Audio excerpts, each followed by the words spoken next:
Oke, assalamualaikum warahmatullahi wabarakatuh, Lur.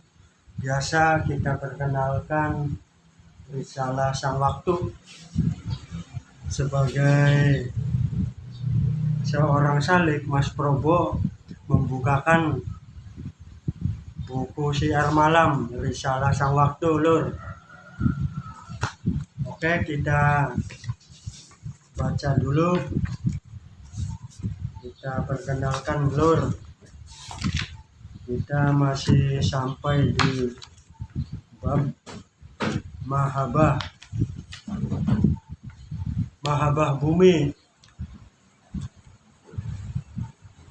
Kedalaman rahasia cinta yang tidak terucap. Wahai cucuku Mahabbah, kita telah menempuh perjalanan panjang bersama. Kita telah menyelami samudra syahadat yang menjadi pondasi segala sesuatu. Kita telah merenungi 7 martabat kejadian yang menjadi cermin perjalanan ruh.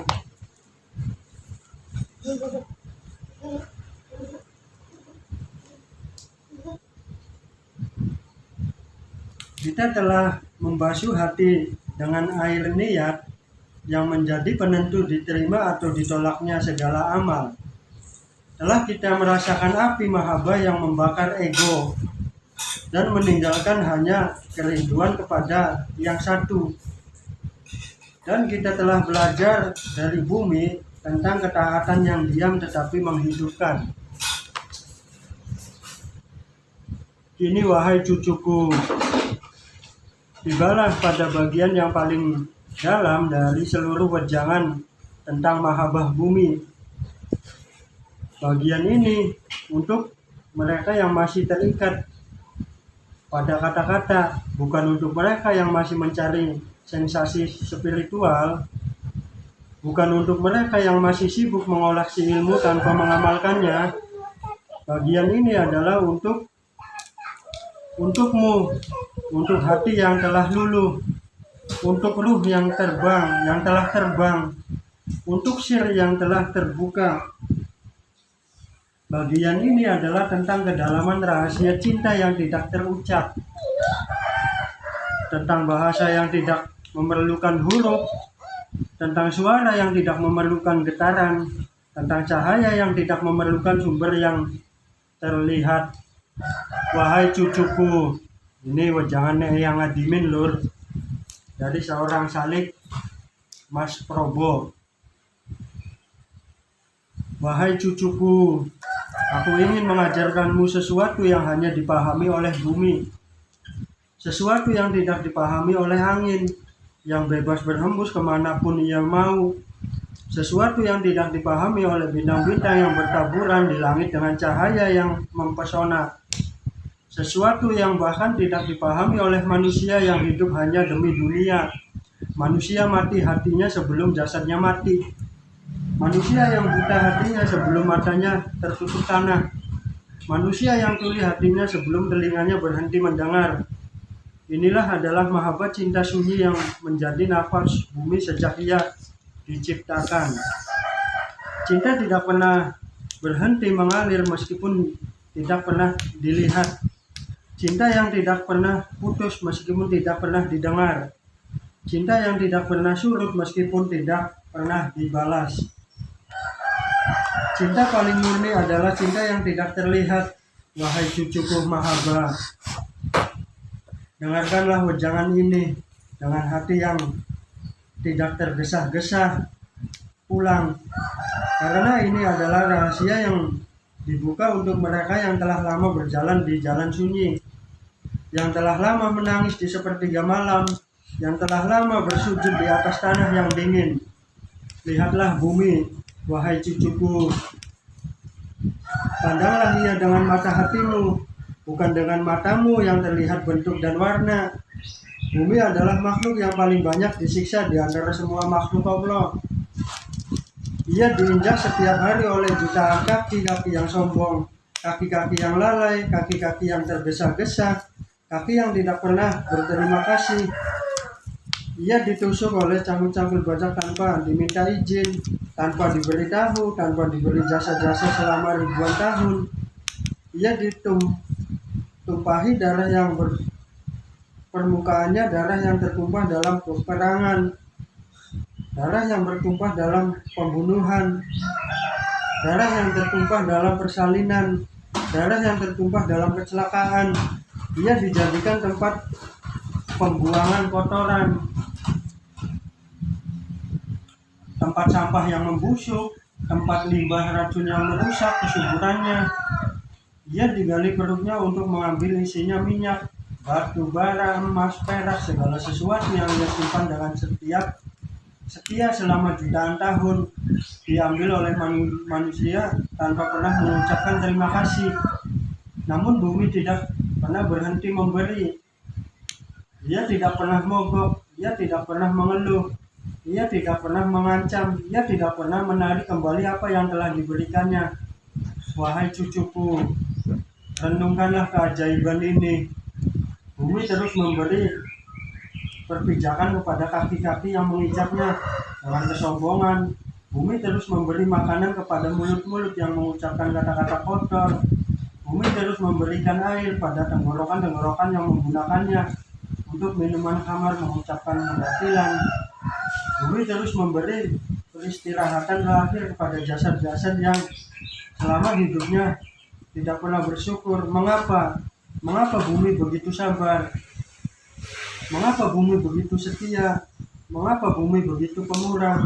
Karena cinta bumi, wahai cucuku, adalah cinta yang tidak terlihat. Ia tidak membutuhkan pengakuan, ia tidak membutuhkan pujian, ia tidak membutuhkan ucapan terima kasih, ia tidak membutuhkan balasan. Ia mencintai karena ia telah tenggelam dalam cinta kepada penciptanya. Dan dari cinta itu memancarkan cinta kepada semua makhluk tanpa kecuali, tanpa syarat, tanpa pamrih. Inilah cinta tertinggi, wahai cucuku. Cinta yang tidak terlihat, tetapi menghidupkan, cinta yang tidak terdengar, tetapi menggerakkan, cinta yang tidak terukur, tetapi melimpah, cinta yang tidak terhitung, tetapi tak terbatas.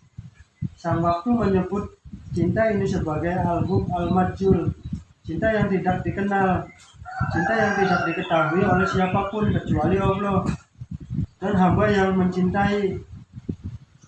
Karena cinta yang sejati, cucuku, tidak perlu dilihat oleh orang lain.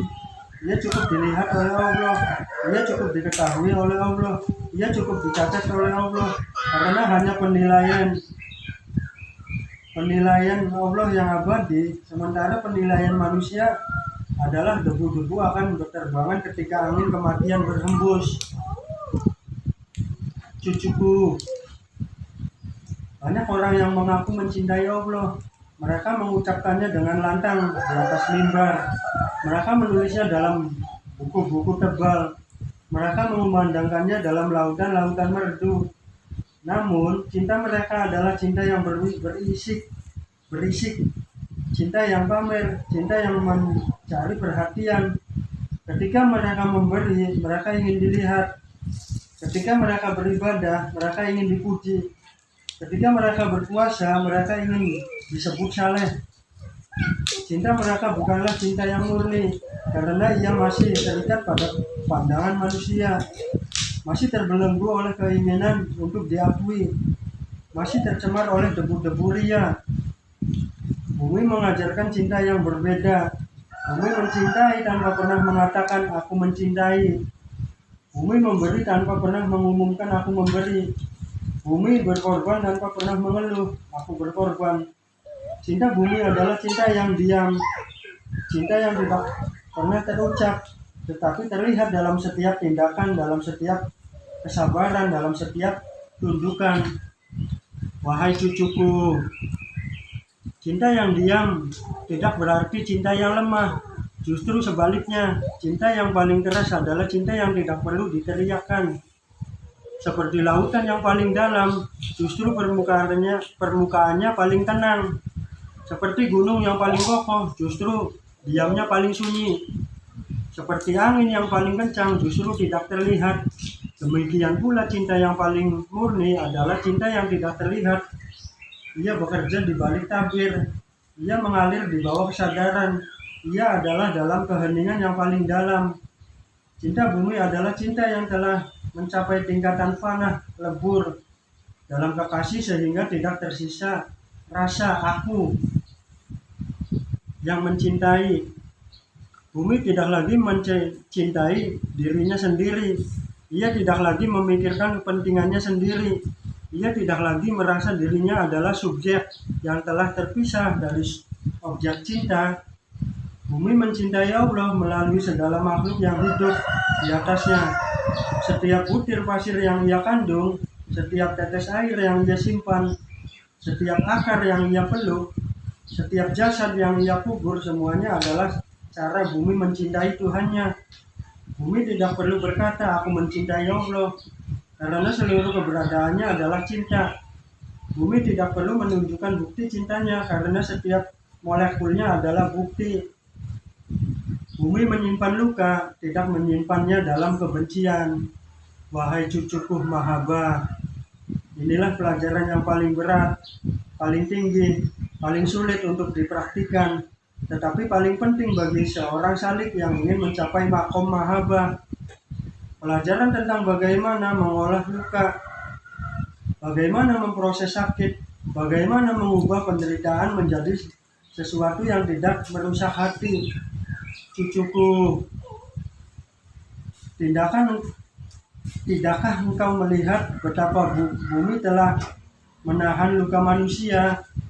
Setiap tetes air mata yang jatuh dari mata yang pedih, bumi menampungnya dengan lembut.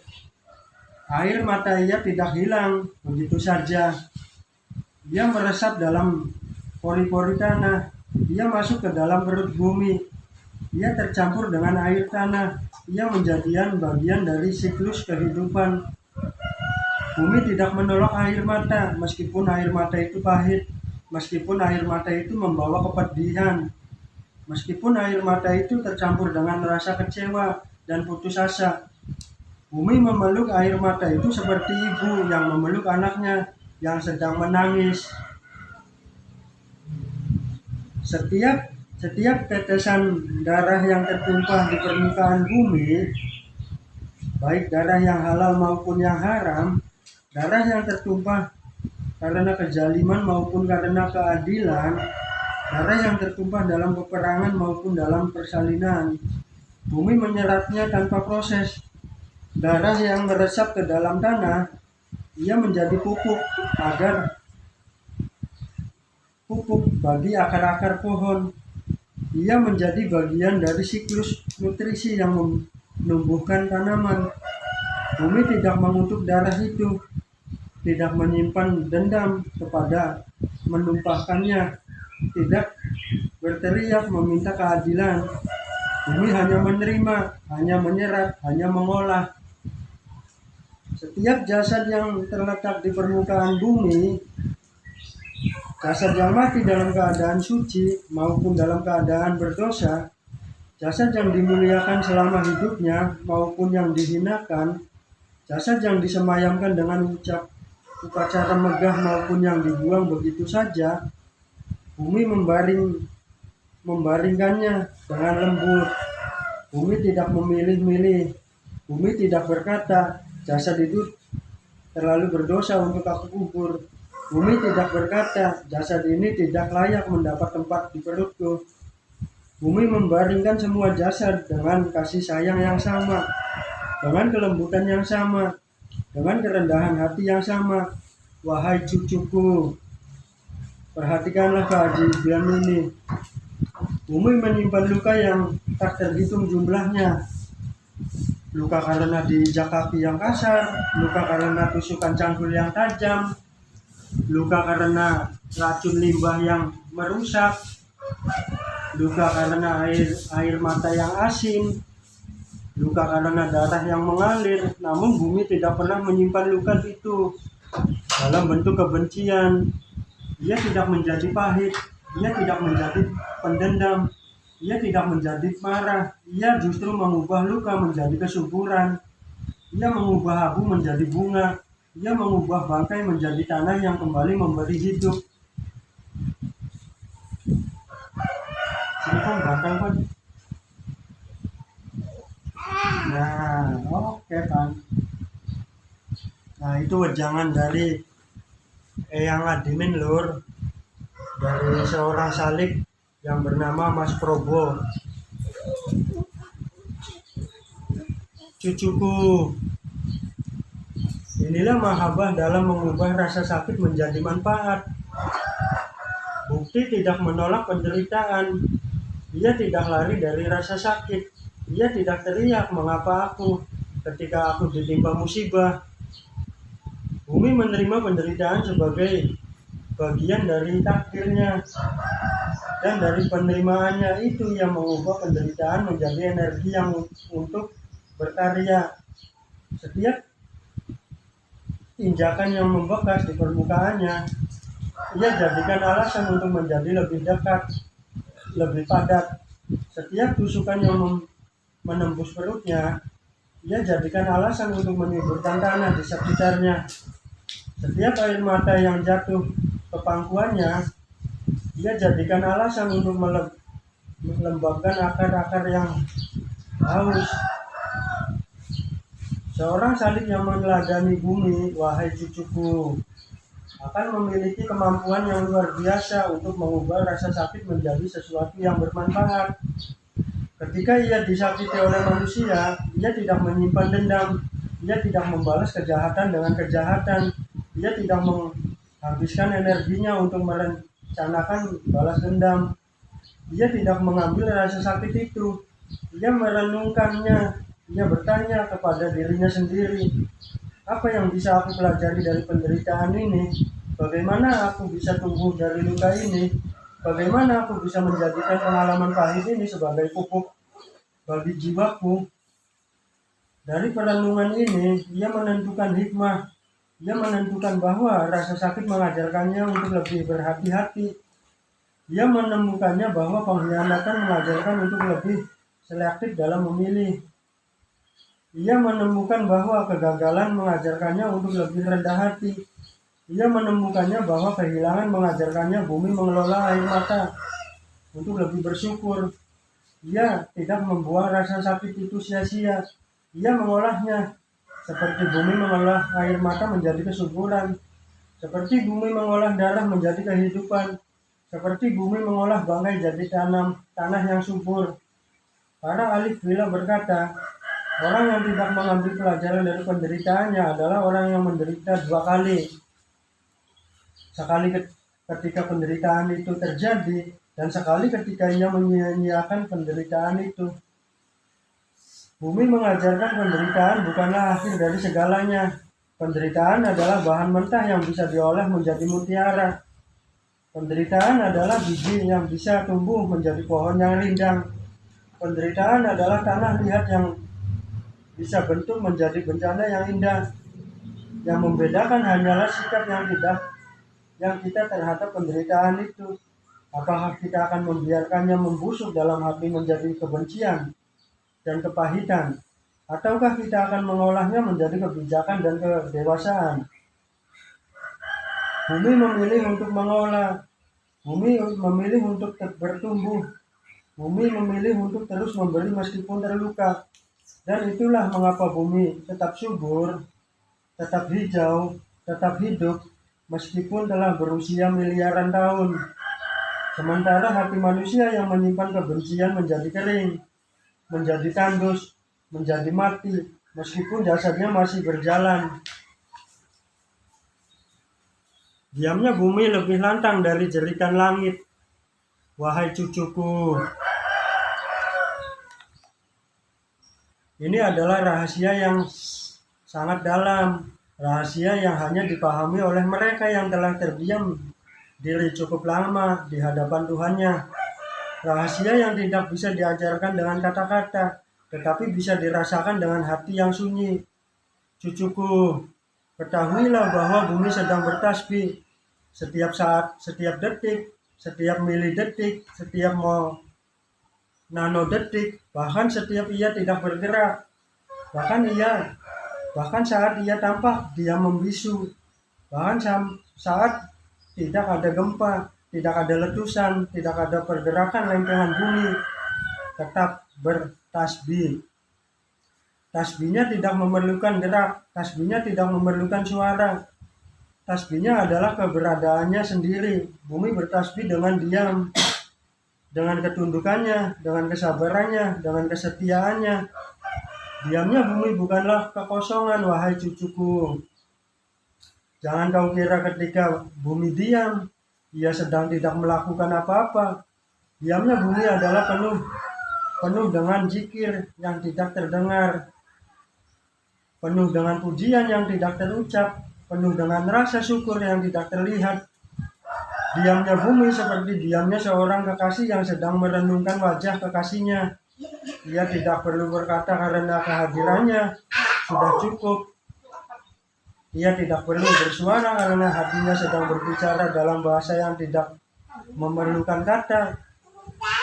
Allah berfirman, dan bumi setelah dia menghamparkannya, ia mengeluarkan air dan pada rumput darinya, dan gunung-gunung dipancangkan dengan kokoh. Surat An-Naziat nomor 30-32. Cucuku, perhatikanlah urutan dalam ayat ini. Allah menghamparkan bumi, lalu bumi mengeluarkan air dan padang rumput. Bumi tidak perlu diperintah untuk setiap hari. Ia tidak perlu diingat setiap pagi. Ia tidak perlu diancam setiap pagi. Sekali Allah memerintahkannya untuk menghamparkan dan mengeluarkan air dan padang rumput, bumi menjalankannya terus-menerus selama miliaran tahun, tanpa henti, tanpa lelah, tanpa protes. Inilah ketaatan yang sempurna, cucuku. Ketaatan yang tidak perlu diulang perintahnya. Ketaatan yang tidak perlu diawasi, ketaatan yang tidak perlu diberi insentif, ketaatan yang lahir dari cinta yang begitu dalam sehingga ketaatan menjadi tabiat, bukan beban. Diam bumi mengajarkan kepadamu, wahai cucuku, sebuah pelajaran yang sangat berharga. Jika engkau mencintai Allah, engkau tidak perlu teriak, engkau tidak perlu mengumumkan cintamu di hadapan manusia. Engkau tidak perlu membuat gebrakan-gebrakan yang menarik perhatian. Engkau cukup diam dan biarkan Allah sendiri yang membaca hatimu. Engkau cukup diam dan biarkan cintamu berbicara melalui tindakanmu yang tersembunyi. Engkau cukup diam dan biarkan ketaatanmu menjadi bukti yang lebih kuat dari 1000 kata-kata. Karena cinta yang sebenarnya, wahai cucuku, bukan kata-kata yang indah, bukan pada puisi-puisi yang merdu, bukan pada syair-syair yang menyentuh hati. Cinta yang sebenarnya adalah pada ketundukan, pada kepasrahan, pada ketaatan yang tidak banyak bertanya, pada pengorbanan yang tidak banyak bersuara, pada kesabaran yang tidak banyak mengeluh. Sang waktu berkata, tanda cinta adalah ketaatan, bukan kata-kata, karena jika engkau mencintai seseorang, engkau akan menaatinya. Jika engkau tidak menaatinya, maka cintamu hanyalah omong kosong. Bumi tidak pernah mengucapkan, aku cinta Allah, dengan lidahnya, karena ia tidak memiliki lidah. Namun seluruh keberadaannya adalah bukti cinta yang tak terbataskan. Bumi tidak pernah menulis buku tentang cintanya kepada Allah, karena ia tidak memiliki tangan. Namun setiap butiran pasirnya dalam halaman yang ditulis dengan cahaya. Bumi tidak pernah berceramah di hadapan manusia tentang ketundukannya, karena ia tidak memiliki mulut. Namun setiap gemanya adalah khutbah yang mengguncang jiwa-jiwa yang mendengarnya. Maka wahai cucuku, jangan sibuk mengucapkan aku cinta Allah jika ketaatanmu masih lemah. Jangan sibuk menulis buku tentang cinta jika kesabaranmu masih dangkal. Jangan sibuk berceramah tentang mahabbah Jika hatimu masih penuh dengan kebencian kepada sesama makhluk, cukuplah bumi menjadi gurumu. Cukuplah diamnya bumi menjadi wejanganmu. Cukuplah kesetiaan bumi menjadi teladanmu. Nah itu lur, masih mahaba bumi lur. Dari wejangan Risalah Sang Waktu, dari Mas Probo ya.